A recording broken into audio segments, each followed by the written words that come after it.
Avant de franchir les portes de fer de cette histoire, permettez-moi de vous adresser une simple invitation. Si vous appréciez les récits sombres et réalistes, empreints de secrets de famille, abonnez-vous à la chaîne pour ne pas manquer des histoires comme celle-ci. Et pendant que vous écoutez, dites-nous d'où vous regardez. Chaque lieu recèle ses propres silences, et c'est ce qui rend cette expérience encore plus réelle. Les grilles en fer de la propriété Beauchesnel ne grinçaient jamais. On les lubrifiait chaque semaine. On les polissait avec un soin quasi rituel, comme si le silence du métal était une composante essentielle du prestige familial. Pourtant, en ce matin gris aux abords de Lyon, le claquement sec des grilles résonna comme un présage tardif. Mathieu Delorme. Il ne s'est pas retourné. Le sombre manteau dissimulait à peine la raideur de son corps, non pas dû au froid, mais à l'impression persistante d'être observé. L'hôtel particulier des Beauchesnes se dressait devant lui, tel un bloc de pierre insensible au temps, indifférent aux ruines humaines qui avaient assuré sa prospérité. 3 générations de fortune industrielle, bâties sur des accords tacites, des disparitions opportunes et des héritages disputés loin de tout tribunal. Mathieu revenait après 16 ans d'absence. La raison officielle était simple. Le décès de Hélène Delorme, sa grand-tante, véritable gardienne du pouvoir familial, était la seule responsable du décès. La cause enregistrée, une crise cardiaque pendant le sommeil, paraissait trop simple pour une personne dormant sous haute surveillance, entourée de verrous, de médicaments et d'une surveillance constante. Pourtant, personne ne s'en étonna. Personne ne s'en étonna jamais lorsque le nom de famille Delorme figurait dans les registres. À l'intérieur du manoir, l'air embaumait le bois ciré et les fleurs fraîches. Les domestiques se déplaçaient avec une précision excessive, détournant le regard de Mathieu comme s'il était une présence importune. Dans le hall principal, le portrait de Gaspard Delorme, le fondateur de l'Empire, dominait le mur. Un regard dur, une expression impénétrable, le visage de quelqu'un qui en savait toujours plus qu'il ne le laissait paraître. La présence de Bastien Renausselas a rendu le tout plus oppressant. Bastien n'était pas un Delorme de sang, mais il se comportait comme tel. Il était intendant, avocat de la famille, et, ces dernières années, le confident exclusif d'Hélène. Son sourire poli n'atteignait jamais ses yeux, et sa poignée de main était calculée. Assez ferme pour imposer son autorité, assez mesuré pour éviter toute confrontation. C'est lui qui accueillit Mathieu à son arrivée. « La maison me paraît vide sans toi », dit Bastien d'un ton mécanique et cordial. Mathieu se contenta d'un léger hochement de tête. Il avait remarqué que Bastien gardait toujours une longueur d'avance, le guidant dans les couloirs tel un gardien silencieux. Chaque porte, chaque tapisserie, chaque détail du manoir semblait receler des histoires qu'il valait mieux taire. Le conflit n'était pas nouveau, il était simplement resté latent. Des années auparavant, Mathieu avait quitté la France après la mort inexpliquée de son père. Laurent Delorme-le-Corge a été retrouvé au fond du lac ornemental de la propriété. L'enquête a conclu à un accident, une glissade nocturne, ont-ils déclaré. Mais Mathieu se souvenait très bien de l'expression figée sur le visage de son père, ses mains crispées, comme s'il avait tenté de retenir quelque chose qui n'était plus là. Peu après, Hélène prit le contrôle total de la famille. Bastien apparut peu après. Maintenant que la matriarche était morte et que l'administrateur était plus puissant que jamais, Mathieu comprit que son retour n'était pas une simple formalité. Il était nécessaire et dangereusement tardif. Pendant la veillée funèbre, les membres de la famille se rassemblèrent tels des prédateurs élégants. Condoléances préparées, chuchotements calculés, regards qui évaluaient les héritages avant même l'enterrement. Personne ne pleurait Hélène. On pleurait la fin de son emprise silencieuse. C'est à la fin de la cérémonie que le premier signe d'un problème est apparu. Dans l'ancien bureau de la matriarche, Mathieu trouva un tiroir ouvert. À l'intérieur, une simple enveloppe brune, sans timbre ni adresse d'expéditeur. Son nom y était inscrit de la main d'Hélène, d'une écriture irrégulière. À l'intérieur également, une phrase unique, écrite à l'encre bleue délavée. « Si vous lisez ceci, c'est que j'ai perdu le contrôle. » Rien de plus. Aucune explication, aucune signature. Seul le poids de cet aveu change.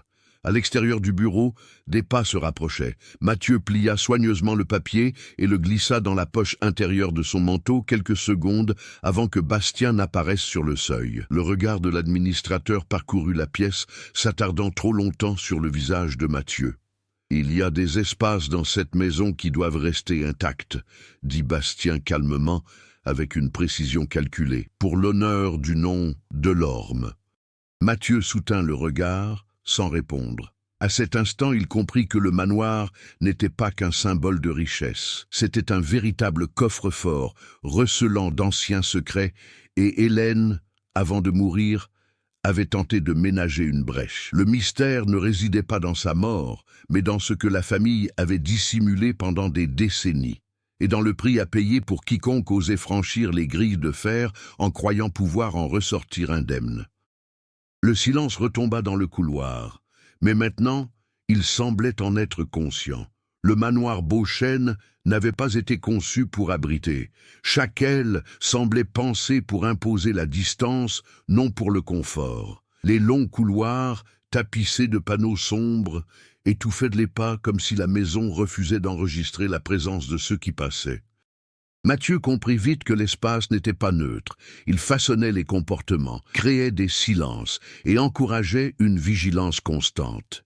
Le soir même, Bastien Renaud réunit les héritiers directs dans la salle à manger. La table, démesurément longue, obligeait les convives à se faire face à distance, accentuant le sentiment de séparation, même entre proches. Ils étaient là. Clémence Delorme, le cousin de Mathieu, trop discret pour quelqu'un qui avait grandi dans un milieu privilégié, Arnaud Delorme, un oncle éloigné qui n'était revenu que par héritage, et Sébastien Morel, mari de Clémence, dont la présence avait toujours semblé tolérée, ne fut jamais acceptée.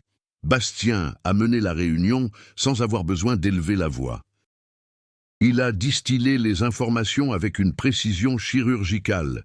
Délais légaux, inventaire provisoire, restrictions imposées par le testament encore non divulguées. Il n'a mentionné ni montant, ni bien spécifique. Il a simplement fait comprendre que rien ne serait simple. Mathieu observait en silence. Il remarqua comment Clémence évitait de regarder Bastien droit dans les yeux, gardant les mains toujours jointes sur ses genoux. Arnaud, quant à lui, oscillait entre agitation et assurance feinte, buvant plus qu'il n'en fallait. Sébastien se contentait d'observer, trop attentif pour quelqu'un qui se croyait détaché des querelles internes. La France qui entourait cette famille n'était pas celle des cartes postales. Beauchesne se situait dans une région marquée par de vieilles usines désaffectées, vestiges de l'essor industriel qui avait permis la fortune des Delorme.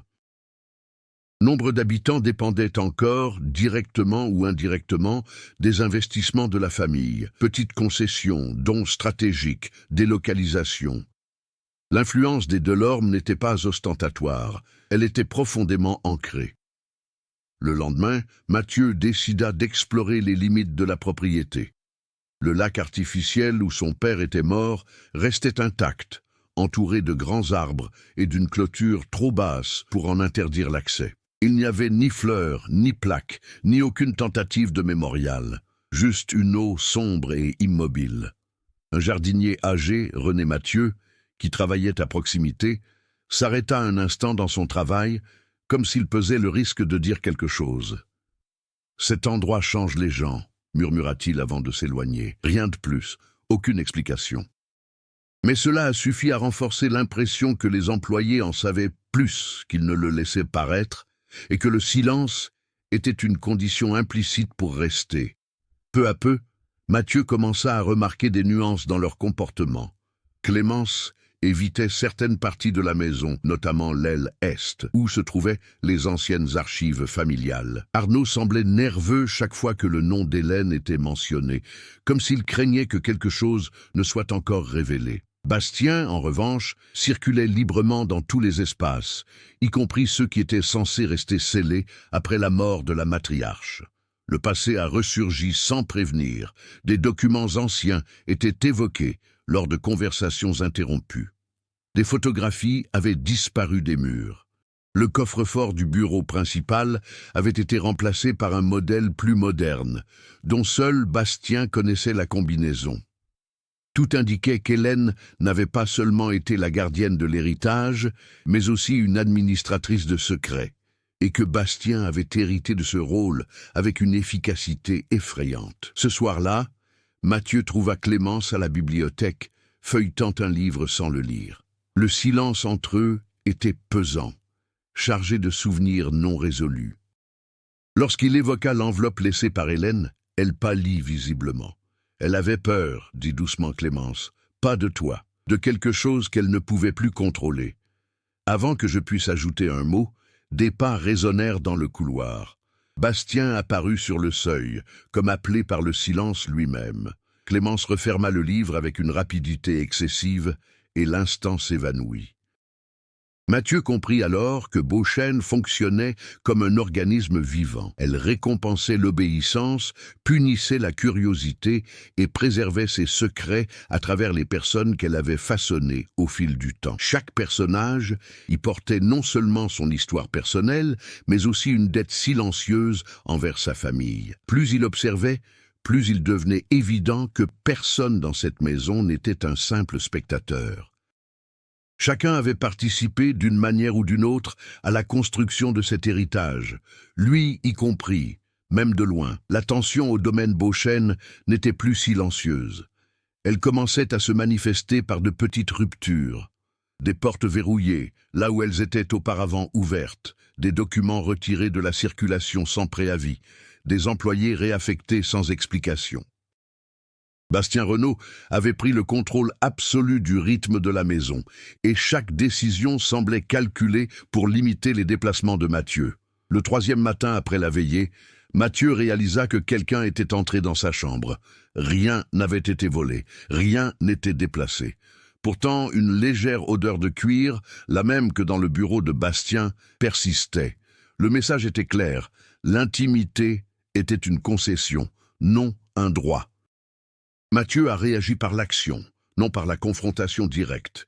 Il a commencé à se déplacer à des heures irrégulières, observant les habitudes. Il a découvert que Bastien quittait généralement la propriété 2 fois par semaine, toujours en fin d'après-midi, et ne revenait qu'à la nuit tombée. Durant ces périodes, l'accès à certaines ailes de la maison devenait moins restreint.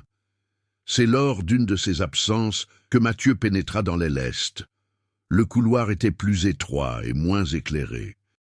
Les murs portèrent les traces de précédents déménagements, comme si des tableaux avaient été décrochés à la hâte. Au fond du couloir, une porte métallique avait remplacé l'ancienne porte en bois. Il n'y avait pas de serrure visible, seulement un lecteur électronique de fortune, trop récent pour un bâtiment aussi ancien. Avant qu'il puisse s'approcher davantage, il entendit des voix. Arnaud Delorme se disputait avec Bastien, qui était apparemment rentré plus tôt que d'habitude. Ses paroles étaient indistinctes, mais son ton trahissait l'urgence et la peur. Mathieu recula juste assez pour observer sans être vu. « Cela ne faisait pas partie de l'accord », murmura Arnaud d'une voix tremblante. « L'accord a changé à la mort d'Hélène », répondit froidement Bastien, « et vous savez très bien pourquoi. » Arnaud tenta de protester, mais un geste sec l'interrompit. Bastien n'eut pas besoin d'élever la voix pour imposer son point de vue. Il lui suffit de rappeler aux autres qu'il contrôlait non seulement l'héritage, mais aussi ce qui pourrait être révélé en cas d'erreur. Ce soir-là, Arnaud quitta la demeure. Il dit qu'il devait régler des affaires personnelles. Il ne revint pas. La disparition fut traitée avec une indifférence excessive. Bastien annonça qu'Arnaud était parti en Belgique. Clémence feignit de le croire. Le personnel garda le silence. Seul Sébastien Morel manifesta de l'inquiétude, s'enquérant discrètement d'Arnaud pendant le dîner. Mathieu comprit que le conflit avait dépassé le stade des soupçons. Il y avait désormais des pertes concrètes. Il a décidé d'agir avant qu'il ne soit trop tard. Grâce à ses contacts familiaux, Mathieu s'est rendu au bureau d'enregistrement local. Il y a découvert des actes de transfert de propriété liés à Beauchesne, à des sociétés écrans créées ces 5 dernières années, toutes directement ou indirectement liées au cabinet d'avocats de Bastien. Certains de ces terrains comprenait des zones où des accidents industriels s'étaient produits des décennies auparavant, dissimulés par des accords tacites. Le passé commençait à se remettre en place. De retour au manoir, Mathieu confronta Clémence, non pas avec des accusations, mais avec des faits. Il lui montra les relevés, les noms qui revenaient sans cesse, les schémas récurrents. Elle ne nia rien. Elle lui demanda seulement d'arrêter. « Vous ne comprenez pas ce dont il est capable, » dit-elle, les yeux embués de larmes. « Personne n'est jamais sorti indemne après avoir franchi certaines limites. » Malgré tout, elle lui donna quelque chose en retour, une vieille clé en fer noircie, prise dans le coffre-fort personnel d'Hélène avant la mort de la matriarche. Clémence ignorait ce qu'elle ouvrait. Elle savait seulement qu'Hélène la gardait toujours sur elle. Le lendemain matin, un incendie se déclara dans l'un des anciens entrepôts de la propriété, celui-là même qui abritait les archives déclassifiées de l'époque industrielle de la famille. Le feu fut rapidement maîtrisé, trop rapidement pour être accidentel. Bastien attribua l'incident à un court-circuit. Mathieu le savait mieux que quiconque. Le conflit était désormais ouvert, même sans affrontement direct. Bastien détruisait les preuves. Mathieu s'efforçait de les reconstituer. Chaque pas en avant accroissait le risque et le domaine de Beauchêne, cessant d'être un simple lieu oppressant, devenait un champ de bataille silencieux. Plus rien n'était caché. C'était simplement reporté. La disparition d'Arnaud Delorme ne tomba pas dans l'oubli au-delà des murs de Beauchêne. Dans le village voisin, des bribes de commentaires s'élevaient, toujours interrompus par l'arrivée d'un membre du manoir. Mathieu comprit que ce silence n'était pas seulement dû à la peur, mais aussi à l'habitude. La famille Delorme avait fait tourner l'économie locale pendant des décennies. Les remettre en question, c'était risquer de perdre son emploi, ses contrats et sa protection. L'une de ces voix provenait de Élodie Fournier, l'archiviste municipale chargée des archives industrielles anciennes. Elle avait rencontré Laurent Delorme des années auparavant et se souvenait parfaitement du jour où il s'était présenté aux archives pour demander des documents précis concernant des accidents survenus dans les usines familiales. Mathieu l'aborda discrètement, en dehors des heures de bureau. Élodie ne donna aucune réponse immédiate. Elle lui remit des bribes d'informations, des rapports incomplets, des pages déchirées, des rapports médicaux qui n'avaient jamais été présentés au tribunal. Le même scénario se répétait. Des travailleurs blessés, des décès classés comme erreurs humaines, des familles indemnisées sous de strictes clauses de confidentialité. Le nom de Bastien apparaissait indirectement dans de nombreux accords, alors qu'il était trop jeune pour avoir mené de telles négociations. Il avait été manipulé. Pendant ce temps, à l'intérieur de l'hôtel particulier, Clémence vivait une tension similaire. Son mariage avec Sébastien Morel montrait de vieilles fissures. Sébastien n'avait pas appartenu à ce monde par choix, mais par commodité. À présent, il craignait d'y être piégé. Il pressait Clémence de quitter Beauchêne, de rompre avec Bastien avant qu'il ne soit trop tard. Elle hésitait, non par loyauté, mais par peur du sort réservé à ceux qui tentèrent de partir. Cette intrigue secondaire prit de l'ampleur lorsque Sébastien commença à poser trop de questions. Non pas sur l'héritage, mais sur le lac, sur Arnaud, sur Laurent. Bastien s'en aperçut rapidement.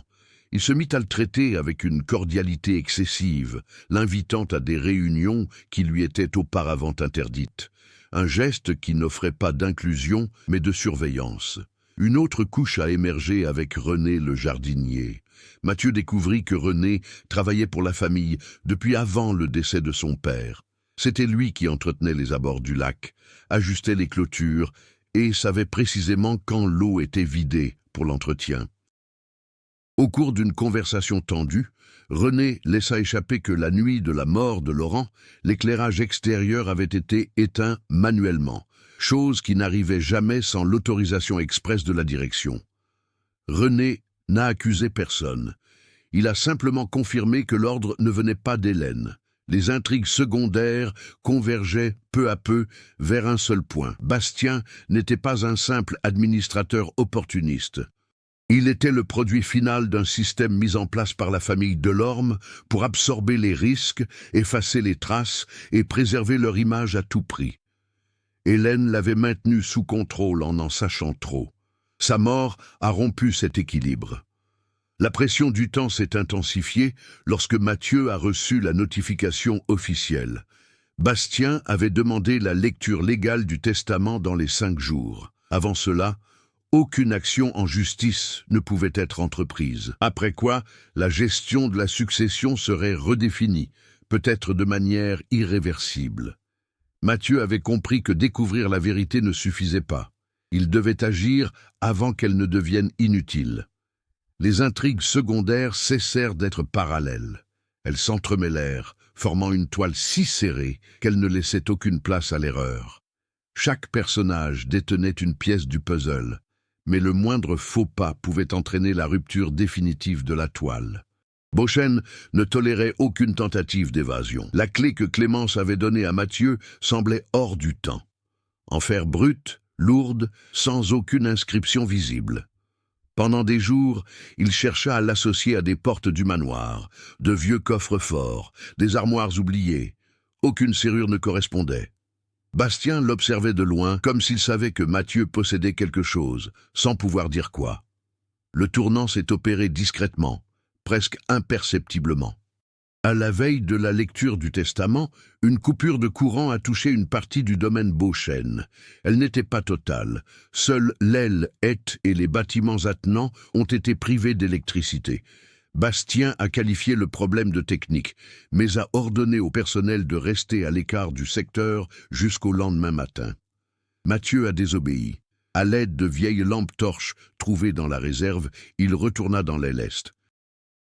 Au bout du couloir, derrière la porte métallique équipée d'un lecteur électronique, il fit une découverte surprenante, une serrure mécanique dissimulée sous le panneau moderne. La clé s'y inséra avec une précision troublante.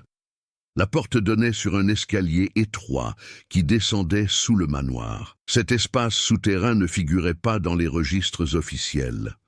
Les dossiers physiques y étaient entreposés sur des étagères métalliques, classés par décennie et non par sujet, photographies, bandes audio, contrats originaux, rapports médicaux, tout ce qui n'aurait jamais dû être numérisé. Parmi les documents, Mathieu découvrit des preuves irréfutables. Le lac avait été modifié des années avant la mort de son père, afin de créer des zones de profondeur variables, des rapports falsifiés, et enfin, un rapport signé par Laurent Delorme. Son père n'enquêtait pas sur des accidents industriels, mais sur sa propre famille. Le coup de grâce est venu sous la forme d'un enregistrement. Hélène, la cadette, parlait à Bastien. Sa voix était ferme, maîtrisée. La sienne, soumise. Elle a clairement indiqué que Bastien avait été choisi non pour ses compétences, mais pour sa vulnérabilité. Son passé avait été remanié par la famille. Son ascension n'avait été autorisée que sous de strictes conditions. Il existait pour faire ce qu'aucun Delorme n'aurait voulu faire de ses propres mains. Mais l'enregistrement suivant a tout bouleversé. Plus récemment, lors d'un enregistrement réalisé quelques semaines avant la mort d'Hélène, sa voix tremblait. Bastien ne répondit pas. Il se contenta d'écouter. Elle admit avoir perdu le contrôle. Bastien n'était plus un instrument. Il prenait des décisions sans la consulter, éliminant les risques de son propre chef. Hélène savait qu'elle ne pourrait pas l'arrêter. Avant que Mathieu ne puisse partir, la lampe torche vacilla. Des pas résonnèrent dans l'escalier. Bastien apparut en haut, la lumière derrière lui dessinant une silhouette inexpressive. Il n'y a pas eu d'affrontement physique, juste quelques mots échangés. « Vous n'auriez pas dû trouver ça », dit Bastien. « Vous avez tué mon père », répondit Mathieu, sans élever la voix. Bastien ne l'a pas nié, il l'a simplement corrigé. « Votre père a tenté de démanteler quelque chose qui faisait vivre des centaines de personnes. Il a choisi de faire obstacle. » À ce moment-là, Mathieu comprit. L'antagoniste ne se voyait pas comme un méchant. Il se voyait comme inévitable. Avant qu'il puisse réagir, Bastien activa le système de sécurité. Des portes métalliques se fermèrent, isolant les archives. Bastien partit, laissant Mathieu enfermé à l'intérieur avec la vérité, et le temps qui s'écoulait. Le point de basculement était atteint. L'histoire ne pouvait plus continuer sur la même voie. Mathieu est resté des heures prisonnier des archives souterraines. Il n'a pas cherché à s'échapper de force. Au contraire, il a organisé ce qu'il pouvait, photographiant des documents avec son téléphone portable, enregistrant des extraits des bandes encore fonctionnelles. Chaque action était calculée. S'il parvenait à sortir, il ne pourrait plus revenir. S'il ne parvenait pas à sortir, il serait réduit au silence d'une autre manière.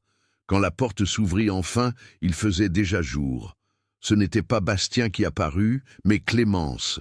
Son visage trahissait la tension d'une nuit blanche.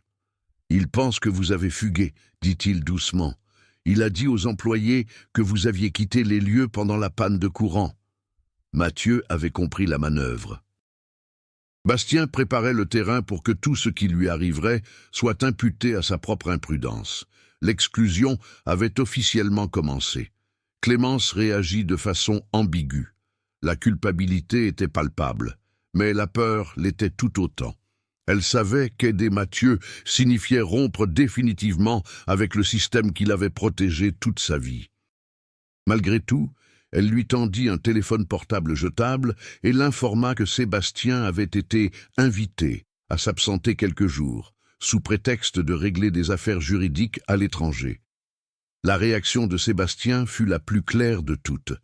Il tenta de quitter le pays. À l'aéroport de Genève, il a été retenu pour un contrôle d'identité. Rien d'illégal n'a été trouvé. Malgré cela, il a raté son vol. Il est rentré chez lui sous escorte informelle. Le message est rapidement parvenu à Clémence. Bastien pouvait franchir n'importe quelle frontière. Entre-temps, Bastien accéléra la procédure de succession. Il avança la lecture du testament, invoquant des nécessités administratives. Il réunit avocats, témoins et représentants locaux. L'événement, qui n'était plus un rituel familial, devint une démonstration de force. Mathieu, caché à l'extérieur de la propriété, assista impuissant au déroulement des événements. René, le jardinier, fut congédié sans préavis. Élodie reçut un avis de vérification concernant les archives municipales. Les employés de longue date commencèrent à disparaître, remplacés par de nouveaux visages sans lien avec le passé. Le système s'est défendu. La réaction la plus inattendue est venue de Clémence. Lors de la lecture du testament, elle a interrompu Bastien pour la première fois. Elle a contesté des clauses, exigé des éclaircissements, demandé des délais. Elle n'a pas obtenu gain de cause, mais elle a retardé les choses. Elle a semé la discorde. Bastien garda son sang-froid, mais il n'était plus maître de la situation. Il devait désormais agir plus vite, et les décisions hâtives mènent souvent à des erreurs. Mathieu comprit que l'affrontement final dépendrait non seulement des preuves, mais aussi du timing.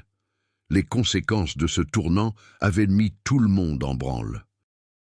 L'équilibre de la famille Delorme était rompu, et chacun réagissait selon ses propres limites. Plus rien ne serait jamais silencieux.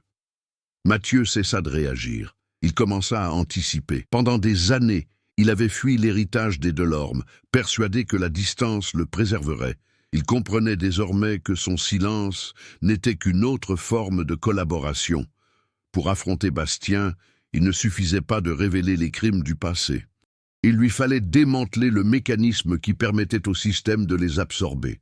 Il commença par se faire plus discret. Il abandonna les hôtels, changea d'itinéraire et se mit à se déplacer entre de petites villes où le nom Delorme n'ouvrait aucune porte et n'éveillait aucun soupçon. Il apprit à agir sans privilège, sans protection, en s'appuyant uniquement sur des informations précises et des choix judicieux. Grâce à l'aide indirecte d'Élodie, qui, même sous le coup d'un audit, avait réussi à mettre les copies physiques hors de portée, Mathieu a reconstitué la chronologie des accidents industriels. Il a alors compris quelque chose qui lui avait échappé jusque-là. Bastien n'avait pas créé le système, mais l'avait rendu trop efficace. Là où régnait l'improvisation, il y avait désormais une méthode. Cette prise de conscience a modifié sa stratégie. Au lieu de s'attaquer frontalement à Bastien, Mathieu entreprit de mettre au jour les failles du système lui-même. Il envoya anonymement des documents à d'anciens syndicats, à des associations de familles touchées et à des journalistes indépendants hors des circuits traditionnels. Il ne recherchait pas les gros titres immédiats, mais un bruit de fond constant. Parallèlement, Clémence amorçait sa propre rupture. Pour la première fois, elle refusait de valider des décisions financières sans contrôle externe. Elle exigeait des audits que Bastien tentait de retarder, non par un courage soudain, mais par épuisement. Elle avait grandi dans l'obéissance. Désormais, elle commençait à choisir. Sébastien, quant à lui, cessa de tenter de s'échapper. Il se mit à observer. Il enregistra des conversations, sauvegarda des courriels, nota les heures. Sa peur ne disparut pas, mais elle fut détournée. Il ne voulait pas justice, il voulait survivre, et c'est ce qui le rendait utile. Mathieu a remarqué son propre changement lorsqu'il est retourné au lac, non pas pour se confronter aux souvenirs, mais pour agir. Avec un équipement rudimentaire, il a prélevé des échantillons du fond marin, photographié des structures immergées et les a comparés à d'anciens documents. Il a découvert des modifications effectuées sans documentation environnementale suffisante pour caractériser un crime continu. Des preuves actuelles et non seulement historiques. Il n'était plus l'héritier amer qui cherchait à comprendre le passé. Il était devenu quelqu'un capable d'agir dans le présent. Le dépassement de cette épreuve ne s'est pas fait par des discours ou des révélations. Il s'est fait par des décisions pragmatiques, des choix difficiles, des alliances imparfaites. Mathieu a appris à se servir du même silence qui l'avait jadis opprimé, et ce faisant, elle a cessé d'être prévisible. Bastien semblait toujours maîtriser la situation. Mais il était désormais confronté à un nouvel adversaire, un ennemi qu'il n'avait pas besoin de vaincre rapidement, mais auquel il devait résister suffisamment longtemps pour que le système commence à se fissurer de l'intérieur. La lecture officielle du testament fut reprogrammée à Paris sous prétexte de sécurité juridique. Bastien souhaitait soustraire la procédure aux influences locales, où les rumeurs commençaient à se propager avec plus d'intensité. La capitale lui offrait un anonymat institutionnel, beaucoup de regards, peu d'attention réelle. Mathieu y a vu une opportunité. Les intrigues secondaires commencèrent à se dénouer, non par des résolutions pacifiques, mais par des décisions définitives. Élodie quitta officiellement les archives municipales. Avant son départ, elle déposa un dossier incomplet suffisant pour déclencher des enquêtes administratives difficiles à arrêter. René disparut de la région. Il n'y eut pas d'adieu, seulement le silence caractéristique de celui qui en savait trop. Clémence prit la décision la plus risquée. Elle transféra son domicile légal hors du domaine patrimonial des Delorme, rompant ainsi une tradition établie depuis Gaspard. Ce geste ne soustraya pas Bastien à l'emprise, mais le mit en danger. Pour la première fois, un Delorme refusait formellement la protection du système. Bastien a réagi promptement. Il a anticipé les clauses, contacté des avocats et fait pression sur les témoins. Mais le rythme n'était plus dicté par lui seul. De petits rapports ont commencé à paraître, discrets, fragmentaires mais cohérents. Rien de concluant, juste de quoi soulever des questions. Mathieu s'est concentré sur l'essentiel. Il a sélectionné les éléments qui reliaient le passé au présent, les changements du lac, les contrats toujours en vigueur, les noms qui continuaient d'agir dans les sociétés écrans. Il ne cherchait pas une chute spectaculaire. Il attendait le moment où Bastien serait contraint de choisir entre se démasquer ou perdre le contrôle. Sébastien a remis la dernière pièce à conviction, un enregistrement audio récent, réalisé discrètement, dans lequel Bastien discutait des échéances, des risques et des sacrifices acceptables avec un consultant externe. Il n'y avait pas d'aveu direct. Il y avait une intention. Tout convergeait vers Paris. À la veille du voyage, Mathieu retourna brièvement à Beauchêne. Il n'entra pas dans l'hôtel particulier. Il observa les grilles de fer de loin.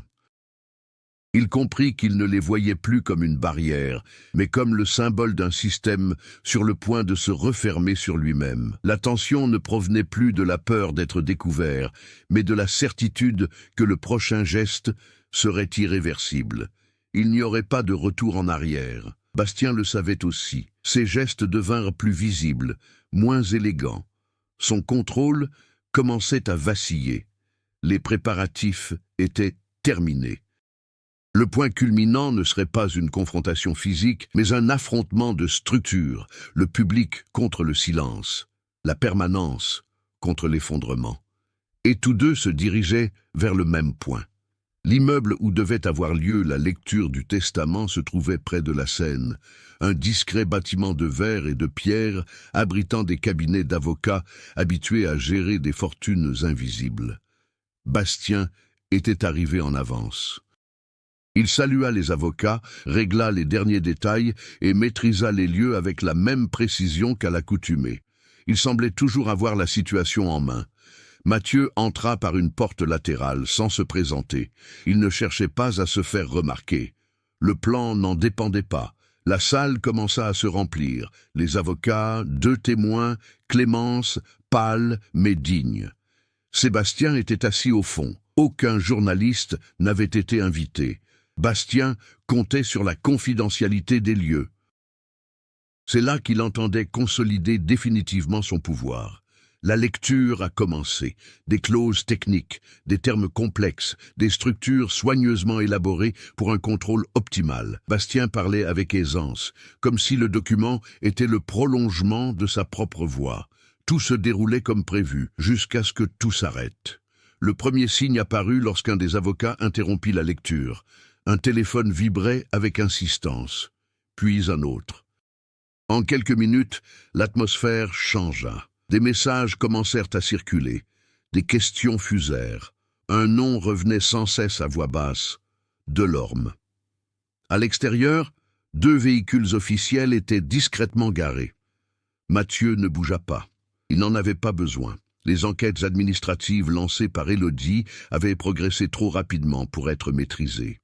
Les échantillons prélevés dans le lac, désormais analysés, révélaient des actes de criminalité environnementale. Les contrats mis au jour liaient des entreprises toujours en activité à des décès qui n'avaient jamais fait l'objet de poursuites. L'enregistrement audio fourni par Sébastien, recoupé avec d'autres documents, indiquait que les intentions restaient intactes. Bastien tenta de reprendre le contrôle. Il argumenta, exigea le respect de sa vie privée, invoqua des précédents juridiques. Mais la pièce ne lui appartenait plus. La goutte d'eau qui a fait déborder le vase, c'est lorsque Clémence s'est levée, sans un mot, sans hésiter. Elle remit aux autorités une copie du testament précédent, celui qu'Hélène avait conservé secrètement. Bastien n'y figurait ni comme héritier, ni comme exécuteur testamentaire. Il n'était qu'un intermédiaire temporaire, soumis à un contrôle extérieur, condition qu'il avait enfreinte. Le silence était absolu. Bastien comprit alors qu'il avait perdu non par manque d'exposition, mais par excès de volonté. Il avait cherché à maîtriser toutes les variables, et ce faisant, avait laissé trop de traces. Il n'y a pas eu d'arrestation immédiate. Pire encore, il lui est arrivé quelque chose, la perte de son récit. Bastien a quitté l'immeuble sous escorte, non pas comme un criminel condamné, mais comme un cadre licencié, faisant l'objet d'une enquête et placé sous surveillance. Le regard de Mathieu croisa le mien une dernière fois. Il n'y eut pas de triomphe, seulement une conclusion. Le point culminant n'était pas explosif, il était chirurgical. C'est irréversible. L'effondrement du système Delorme ne fut ni immédiat ni spectaculaire. Il se propagea lentement, comme une fissure qui s'élargit après le choc initial. Les enquêtes se multiplièrent, les contrats furent suspendus, les instances administratives dissoutes. Rien ne se produisit d'un coup, et c'est précisément pour cette raison qu'il fut impossible de l'endiguer. Bastien Renaud devint une figure juridique floue, ni emprisonné, ni libre. Chaque décision passée était réévaluée, chaque signature examinée. L'homme qui avait vécu sous un contrôle absolu était désormais sous surveillance constante. Pour quelqu'un qui se nourrissait du silence, cette exposition permanente était une forme de punition. Clémence assuma un rôle inattendu. Non pas celui de dirigeante de l'Empire restant, mais celui de médiatrice ultime. Elle collabora avec les autorités, ferma des fondations écrans et accepta d'importantes pertes financières pour assurer la continuité du processus. Son choix n'avait rien d'héroïque. Il était nécessaire. Ce faisant, Elle rompit définitivement avec le cycle de protection automatique qui avait caractérisé la famille. Sébastien a quitté la France. Il n'a pas fui. Il est parti dès qu'il a pu, légalement emportant seulement l'essentiel. Son lien avec les Delorme est devenu un chapitre clos, non un traumatisme permanent. Sa survie, silencieuse mais décisive, a été une véritable épreuve. Mathieu observait tout de loin. Il ne revendiquait aucun héritage, il ne recherchait pas la reconnaissance publique. Sa victoire ne résidait pas dans le remplacement de Bastien, mais dans le fait d'empêcher quiconque de le faire à l'avenir. En refusant le pouvoir, il a mis fin à la continuation la plus dangereuse du système. Beauchesne fut désaffecté. L'hôtel particulier demeurait debout, mais vide, dans l'attente des décisions de justice. Les grilles de fer furent scellées par arrêté administratif. Pour la première fois, elles ne protégeaient plus rien. Elles marquaient simplement la fin d'une époque. Les conséquences à long terme furent évidentes. Des familles auparavant réduites au silence purent enfin s'exprimer. Des archives furent rouvertes et des noms oubliés réapparurent dans les registres officiels.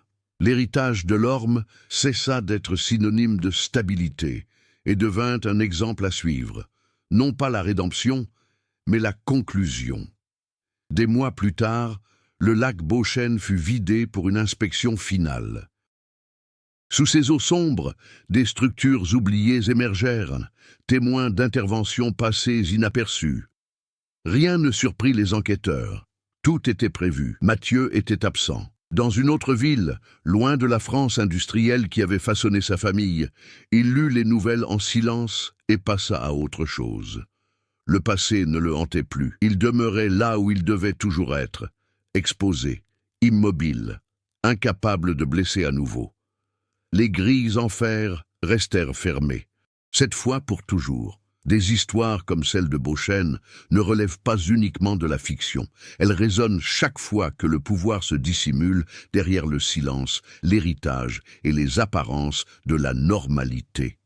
Tout au long de ce récit, vous avez été témoin de choix difficiles, d'omissions dangereuses et du prix réel à payer pour s'attaquer à des structures en apparence immuables. Si cette histoire a suscité chez vous un malaise, une réflexion ou une gêne, partagez vos impressions. Qu'est-ce qui vous a le plus marqué? Le silence de la famille, la froideur du système ou la décision de tout rompre? Réfléchissez à l'étendue de la responsabilité individuelle face aux injustices héritées. Commentez, discutez et partagez cet article. Car les secrets ne survivent que tant que personne ne les remet